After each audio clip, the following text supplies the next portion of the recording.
Hello there, Internet. Seems we are back. Well, welcome back, Jack. Fact check, sound check, optics check. Can you see, hear, smell, feel, and touch what's in front of you or around you? So, I want to talk today about customer loyalty. You ever heard that phrase, that expression? Customer loyalty? Right. The idea of customer loyalty being that you buy products at a place, or a person buys products at a place, and then they buy products at that same place repeatedly, thus establishing a certain affinity or loyalty to the place, the brand, the website, the store, the company that sold them the thing before. What it basically means is you're a repeat offender, and I mean that in the most positive way. That you're a repeat customer of a brand or a product or a service or a company or website, store, doesn't matter. Right? Well, it might be that you donate to the same charity every year. You know, very often it's branded as a very positive thing. And I agree, as a marketer, it is absolutely an important and generally positive thing. But how do you get customer service loyalty? Customer loyalty, brand loyalty, affinity loyalty, whatever you want to call it, store loyalty. Right? How do you get that? Well, nominally, you have to earn it. What do I mean by that? I mean, you can't just expect the customer to automatically be loyal to you. Just because they bought from you once doesn't mean they will again. Just because they bought from you 1,000 times doesn't mean they will again. Because you can very easily lose a customer. There are a large number of ways to lose a customer. Not treating them right, not answering their calls, not answering their questions, not giving them any discounts, not giving them any special savings for being loyal customers, not giving them any sense of membership in any kind of club, not giving them any affinity benefits for being regular customers, right? Whatever it is, there's no shortage of ways you can mess up a relationship with a customer. And so, if the idea is to maintain the relationship with the customer, and even possibly to create upsells for the customer over time that will strengthen the relationship and that will increase your bottom line as well from the customer, well, how do you do that?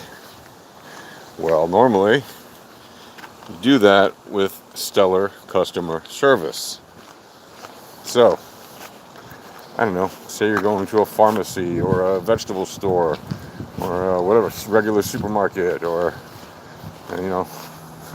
anything, a toy shop, right? Doesn't matter. Go into a shop, you see the products you want, you buy them. What should the shop do? Well, from the marketing point of view, the shop should do whatever it can to get you to sign up to a membership club or a discount club that gets some discounts on future purchases, or gives you some kind of rewards for being a loyal customer. Start racking up air miles if you're an airline, right? Give them air miles. Start racking up miles if you're a tour bus company or a train company, right? Give them benefits of taking your service, riding your train tracks or your bus, right? Or even if it's a taxi ride. If they're paying for your taxi 20 times, 30 times, 40 times in a month, maybe give them a free ride once a month, right? You could do that easily, any number of services where there aren't, they're not regular taxis, where they could do those kind of things as well. And some of them already have those since years, right? Not going to name them, they know who they are. But there are no shortage of ways that you as a marketer should be putting customers first and thinking of ways to reward them in order to earn their loyalty. And if you think this means that you are developing a relationship that is beyond transactional, you're kidding yourself, okay? Because yes, you might have the same little old lady who comes in and buys her bread at the bakery every day and, knows the local baker. Or you might have somebody who goes into the hardware store and buys some things every month, whatever, every week, doesn't matter. The point is,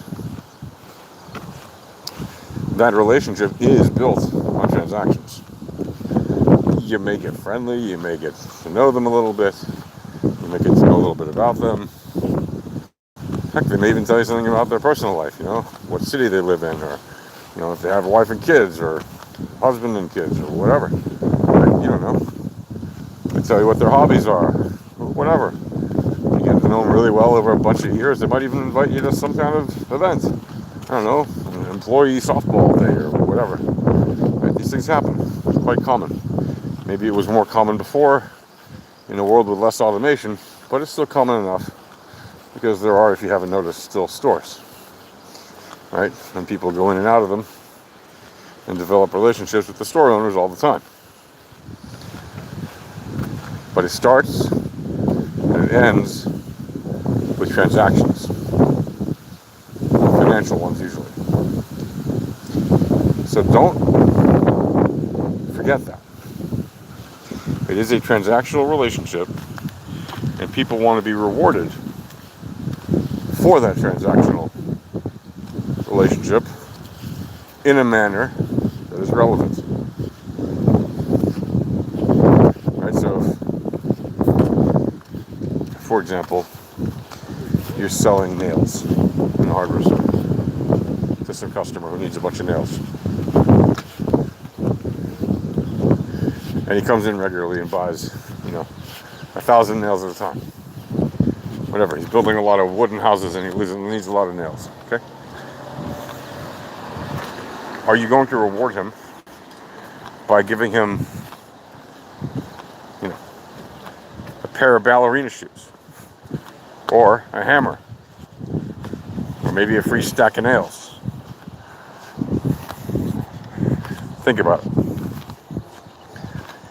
What would be a relevant thing to give such a customer?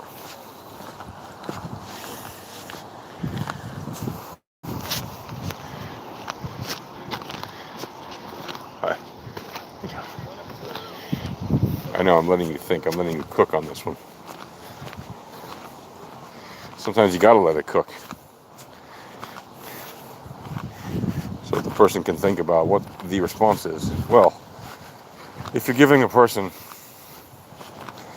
a bag of nails when they buy 10,000 nails a month, then a few more nails might be nice, but it probably won't be something that they remember for life necessarily, unless it's presented in a certain special way or whatever, because they buy nails from you all the time. So what if you give them an extra handful? They're not going to really remember that. Hammer? Yeah, that's much more relevant. They can use that with the nails, and it's not the thing they buy. But it is a useful tool to have when you buy a bunch of nails. Maybe he has an extra person that needs to do some work. That person needs to hammer some nails. Yeah, a hammer might be good. In fact, it's a very good idea. Right? Once in a while. Not all the time. Once a year. Right? You want to give them more than once a year? Maybe give them a screwdriver or a nail remover every, a hammer in January and a nail remover in July. Right? What about ballet shoes? Well, probably not relevant unless you know that he has a daughter who does ballet. And you want to reward that daughter and give the ballet shoes.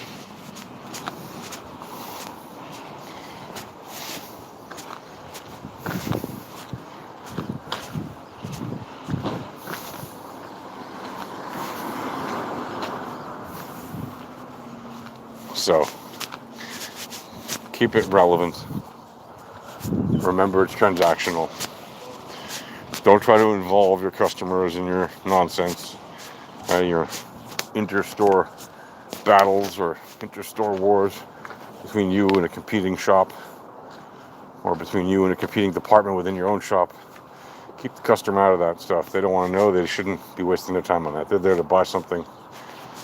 That's what they should be focused on. That should be their user experience. Get it done. Focus on rewarding them properly, in a relevant manner, and build your relationship without thinking you have the right to that relationship. You're not entitled to their money. You're not entitled to that relationship. So stop acting as if you are. And start acting like any normal brand that gives a damn about its customers and does that and reflects that in the work. Okay, that's it, folks. Happy marketing.